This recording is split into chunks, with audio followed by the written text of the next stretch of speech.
everyone, Dylan from the Smart Economy podcast. We're at day 2 of Permissionless 3, joined by Frank Mong, the COO of Nova Labs. How you doing today, Frank? I'm well, Dylan. Thanks for having me. Yes.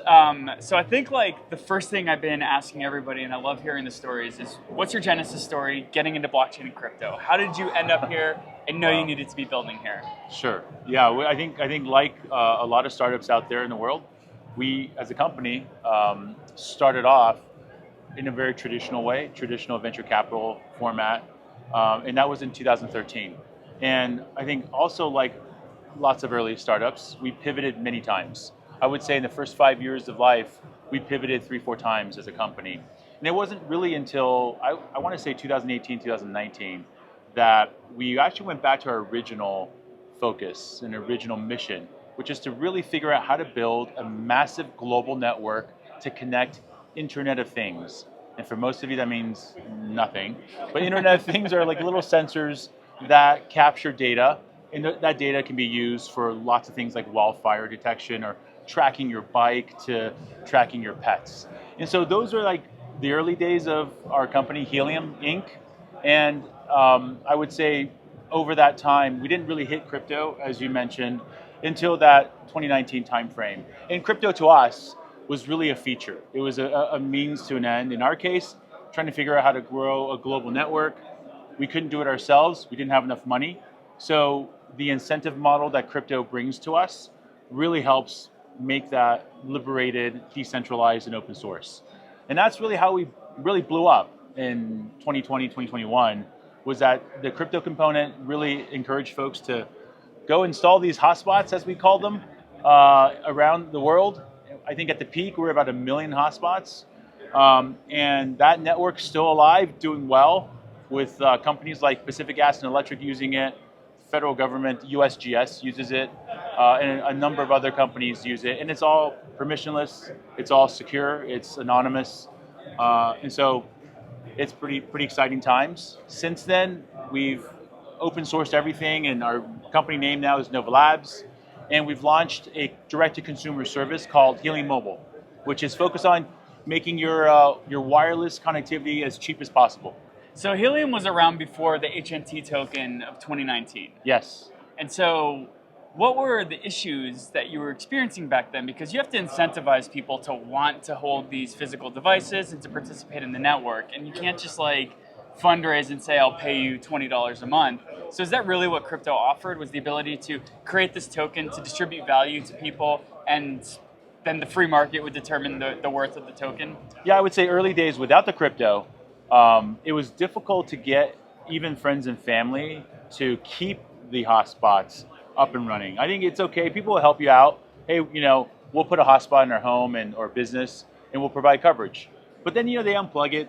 They lose interests over time.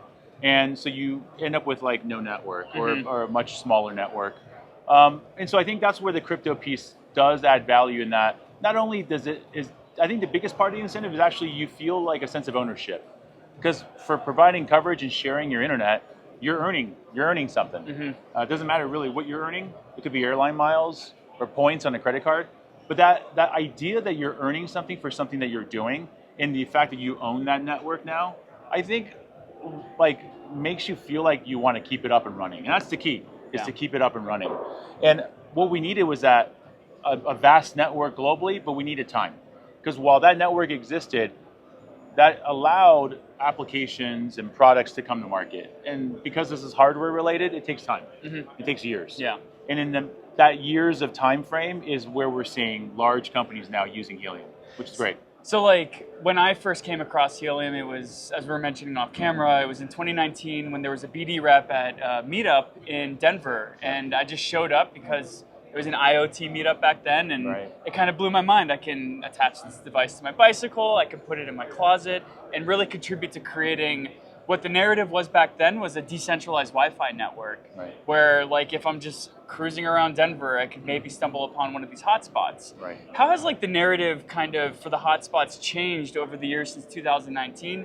Because Helium and Nova Labs isn't necessarily doubling down on Wi-Fi anymore. So what has kind of been the growth of the narrative since the launch of HNT? Yeah, I think you can look at Helium as an ecosystem, as an evolving ecosystem of growing all kinds of wireless networks. That's probably the best way to think about it. So back in the day when we started, it was creating wireless networks for IoT sensors. In Denver, it was Mark Phillips out there talking to you about that. Mark's still around, and now he's talking to folks about building a different kind of wireless network that's more like a mini cell tower. And it really doesn't matter what the protocol is, whether it's open spectrum or public spectrum on CBRS to Wi-Fi, but it's however your phone connects.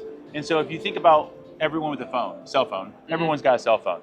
And so ideally, Helium as a community tries to figure out how to get all those cell phones to connect and use the Helium economics, right? The Helium network, and really process that data through that Helium engine, I would say. And that's really what we're focused on now is, hey, we figured out how to grow networks. It doesn't matter what kind, but we can figure out how to grow networks throughout the world. Today, we're here in the US with this mini cell tower approach. But you can imagine that if this works well, that we can grow this internationally as well. And again, it's really, let's just connect everything, not just little sensors, but let's connect your phones, your laptops, your smart tablets or whatever. And I think over time, you'll see that what Helium's ecosystem can be and the Helium community can be is this massive community of people that own and operate decentralized networks that support lots of things. So it's interesting that Helium is providing a mobile network, and there's kind of like a chicken and the egg situation where we have the infrastructure here in the US to provide a mobile network, and that might make it easy because you can piggyback off of cell phone towers, but maybe like a rural part of another part of the world that doesn't necessarily have democratizable access to mobile networks, it would feel like that maybe Helium, especially the cell phone plan that you guys offer, would be beneficial to them. So how do you balance that where you know that there's a large swath of the world that could definitely utilize what you guys are building, but it's easier to kind of like launch projects here because there is an underlying infrastructure that you can piggyback off of? Yeah, I mean, it's really early days for us. And, I think it's more of just convenience of proximity. A lot of our team's based in the US. And so for us, it's just a lot easier to launch here in the United States. And from our perspective, we're outsiders of the traditional telco world, the legacy telco. And so as outsiders looking in, our approach is very different. And it's almost like we don't know what we don't know. Right. And that really forces us to try everything. And so that's really why we launched in Miami. We just didn't know what we didn't know. We thought Miami would be a great market to launch in. Actually, the community told us to launch in Miami, so we did it because we really don't know, right? And so why not is sort of our approach. But I think over time, as we learn more about how this business operates, and having a very different point of view of how it could operate, we really force change in the industry. And I think that's what we're focused on right now is get a network built by the people with as many coverage points as possible, whether it's indoors or in rural areas. To us, it doesn't matter. I think when you think about cell towers, they work well to a certain extent, but when you're indoors and there's a lot of people indoors, it stops working well. Right. And so mini cell towers make sense. Something that anyone can put in indoors, provides a lot of value to a lot of folks, especially like a Taylor Swift concert or something, right? When you need the phone the most to upload your video of her singing or something, right, to Instagram. And so I think those are the things that we think about. And at the end of the day, whatever we build has to be better and cheaper, just simply better and cheaper. Yeah. Otherwise, why? What's the point of the crypto, right? It's got to be better and it's got to be cheaper. And the ownership really has to fall on everyone, not just centralized entities. So I think ultimately that's what we're trying to figure out is that that's the mantra. And we kind of see an end state of a world where everyone owns their own cell towers, everyone owns that connectivity point, and they share it, and everyone gets a better, cheaper service out of that, right? That's the end state. How do we get there is really the question mark, right? And so that's what we're trying to figure out. And part of that is our partnership with Ameriband. We announced that yesterday. Think of them as an existing infrastructure of aggregation of different coverage areas across the United States. I think we announced 100,000 very cool add-on hotspots that they've got already. And wow. So by by taking the approach of, hey, let's just go and convert existing networks to be compatible with Helium, that can add value exponentially right away, right? And so that's one way of doing it. We don't know if that's ultimately the best way, but certainly a good way for us to grow the network very quickly. Yeah. Right. Do you have other partnerships lined up like that? Was this just like one of a handful of existing infrastructure or service providers that you could connect with? Is this like one of many that you're hoping to roll out over the next year or so? Yeah, this is one of many that it's taken time to work through these. One that we've announced, but there's more coming. So telco is it's a really hard kind of market to break into. Telco moves just as slow as like institutions do. So how are you kind of running up to perceived issues with incumbents in the telco industry? Have you like made it to the point where they want to fight you, or what does that look like? Yeah, that's a really good question in that we sort of straddle both worlds. When I say that, I mean in our last round of funding, telcos invested in our company. So Interesting. Deutsche Telekom out of Germany is an investor in us, and they own T-Mobile globally.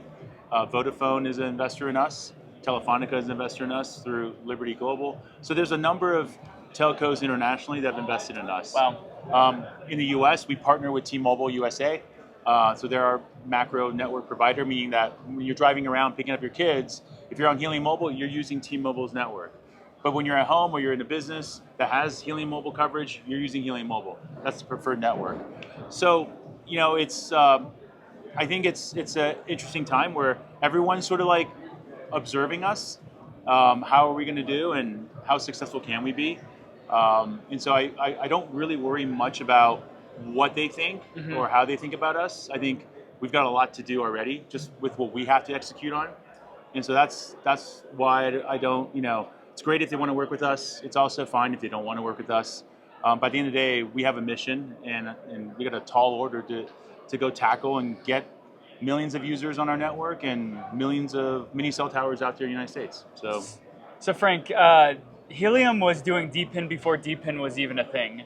So how has this kind of like narrative in like Web3 kind of risen?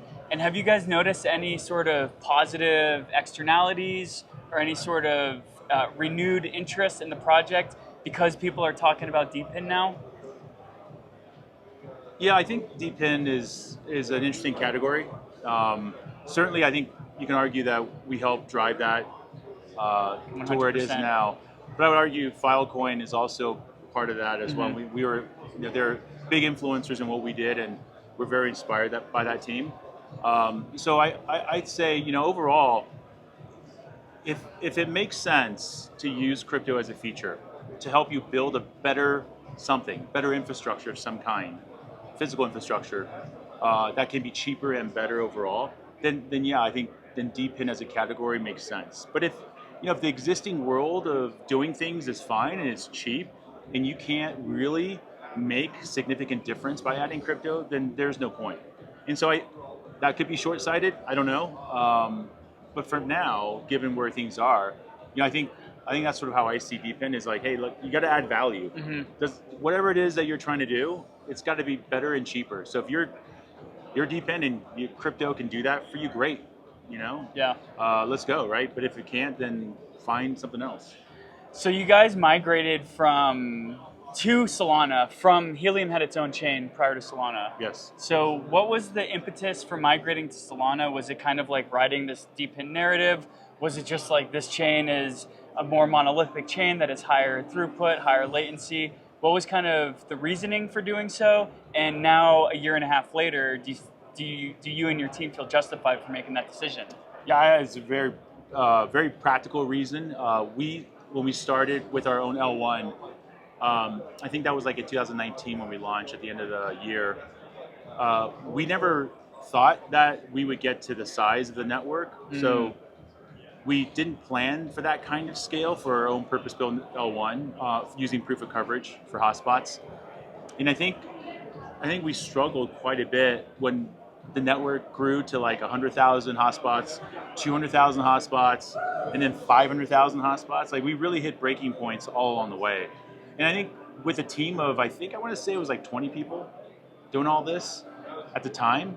It was a lot. It was really hard for our engineering organization, our support teams, to just keep up with all the fires, and it was all scaling issues. And to manage physical infrastructure and a blockchain network at the same time. I mean, just building hardware, open sourcing that hardware, helping the ecosystem figure out how to build the hardware, and then having a blockchain that you have to keep up and running. We didn't really think of building it for, a million hotspots. But when we hit 1 million hotspots, I mean, literally, I don't think our engineers slept for a year. Wow. And so I think these are just like real problems with growth. And thankfully, Solana matured in parallel. And by that point, they were really, as a chain, ready to take on what we're trying to do. And so after evaluating a number of different options out there, we felt like Solana was the best fit for us. Yeah, so that was Q2 2023. I'm not sure like how long the conversations were going, but were you talking with the Solana folks at around or before the time of the FTX collapse? Did that kind of like throw a wrench into which chain you were deciding to go with, or did those conversations kind of come after all the bloodshed of 2022? Yeah, so the evaluation of chains was very technical. So our technical team did those evaluations, and it took probably 6 to 9 months of working with different teams to understand how their chain operated and looking at how our migration, what form the migration would take and how long it would take. So all this was very just a purely technical conversation, technical decisions, and none of the other, distractions really mattered for us. We had a bigger problem, which is our engineers weren't sleeping. Right. So let's solve that. Forget about anybody else. But as far as the Solana team, we're lucky that we knew them when we first started. I think in 2018, they started Solana roughly around that time. And they were in San Francisco, we were in San Francisco, so we have mutual friends. So we met the Solana team very early days when they first started. And so we watched that team grow and got to know them pretty well. And so that only just helped us understand Solana. Sure. Yeah, I mean, we're talking about like a market failure, and you're coming at this from a purely technical perspective. Sure. So, awesome. So what was the impetus then between migrating from being known as Helium to becoming Nova Labs? Why did you make this change, and what are some of the things that have kind of like shaken out in the time since you've made this migration? Yeah, the reason behind the change in brand was because we wanted to open source everything we built. And we wanted to make sure that the open source technology had a custodian. And so it was just easiest to call that Helium Foundation. And if that's called Helium Foundation, we thought if we changed our name, it would just be less confusing. Sure. Kind of like Linux and Red Hat. Yeah. The distribution of Linux. So that's the model we were thinking of, and we just randomly came up with the name Nova Labs. We don't know if we like it or not, but to find a URL with like 4 letters is pretty tough. Sure. So that was what drove it. Are you guys still headquartered or predominantly based out of the Bay Area? We're everywhere. So since COVID, we're just 100% remote, and we have people all around the world. How has that kind of decision to disperse after COVID really made you feel better now, especially with like regulatory uncertainty here in the States? Do you feel justified in making that decision? Are you guys maybe even exploring ways to get more of a footprint out of the US because of the looming potential negative response to the next administration, whoever they might be?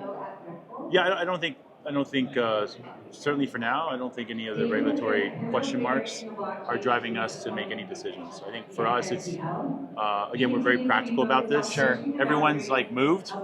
We're not going to make it. Everyone moved back to one place, and so for us, it's really just a matter of, can we be effective as a team of 80, 90 people? Can we continue to move as quickly as we can? Can we continue to make great decisions together remotely? And that's really what we focus on. So it's less about the externalities. It's more about just looking at ourselves and making sure that we can be the best of who we are. So you just made a major announcement yesterday, but partnering with the new infrastructure partner. So I always feel bad asking these questions of like, what's next? You guys just announced something amazing, but what's next on the roadmap? What are you going to be focusing on for the next quarter, maybe for the rest of the year? Yeah, I would say when you look at our roadmap, both on the user using the network and getting subscribers, as well as building out the network, look for 2 things. I would say look for the the actual user experience to continue to improve. And that's something that we are continuing to learn. We're probably our biggest critics, and we do listen quite a bit to our community and people that use our apps. If something's not right, we fix it, and we try to do it as fast as we can. So the roadmap is full of just, hey, the app isn't working the way we thought it would. Sure. We need to make some changes. Sometimes it's small iterative changes, sometimes it's wholesale changes. So that's like, I think fundamentally how we think about things is really the user experience. And we got to make it like butter. It just has to be easy for people to use, right? And it's got to be a way in which we can attract more and more users faster. So that's just like how we think about things. On the network side, it's like, look at Ameriband. Like by working with that team, we can onboard 400,000 hotspots just by a matter of a press release. Yeah. And so that's like, to me, that's like the hack, right? Is don't do things by a playbook, but find different ways to hack the system and get growth like exponentially overnight. And so on the network side, that's what you can expect, is that it takes time. We've been working at this for about a year and a half now. So expect the network to keep growing exponentially. We're at Permissionless 3. We're just over halfway through the entire conference. Have there been any major takeaways or key events that you've experienced while you've been here at this conference? Yeah, this is the first time I've been at a crypto conference since COVID. Wow, welcome back. Yeah. I've really been just focused on direct to consumer. So I've been at more consumer events. And I have to say, like, the industry has grown since the last time I was at like San Francisco Blockchain Week or something. This was like 2020 or whatever, right before COVID.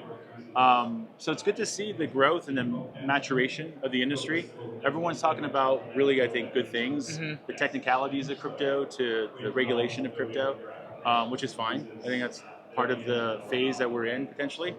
But I do want to see crypto get to mass adoption, right? I want to see crypto really focus in on your parents and your aunts and uncles, the unks, not just like Gen Z, Gen Alpha. Yes. And so that's really where I think we build. Helium Mobile is really meant for everybody. It doesn't matter if you're crypto or not crypto, but if you see the value, that works better, it's more affordable at the end of the day, then I think that's how crypto wins. Man, it's incredible to hear you kind of like stepping out of a tomb and then just like looking at where we've ended as an industry. I'm sure there are plenty of pros in the past 4 years since your last crypto conference, as well as plenty of cons, but it's really interesting to hear your perspective. Who are the folks that you want to be chatting with, and what's the best way that they can reach out to you? Yeah, I mean, I'm happy to talk to anyone that wants to chat. If you want to help us build a network, reach out. I'm on Twitter, so at FMONG is probably the best way to reach me on Twitter. And just like my lines are open. If you want to get a subscription, reach out to me as well. Should be super easy. Just go to hellohelium.com. But if again you have any questions, feel free to reach out. We also have a massive community on Discord, discord.gg/helium. There's about 150,000 people on there. They all know more than I do now. So feel free to join that as well. Awesome. Appreciate your time today. Thank you, Dylan. For anyone else who wants to see any of the other conversations we've had here at Permissionless 3, head over to Neo News Today's YouTube channel.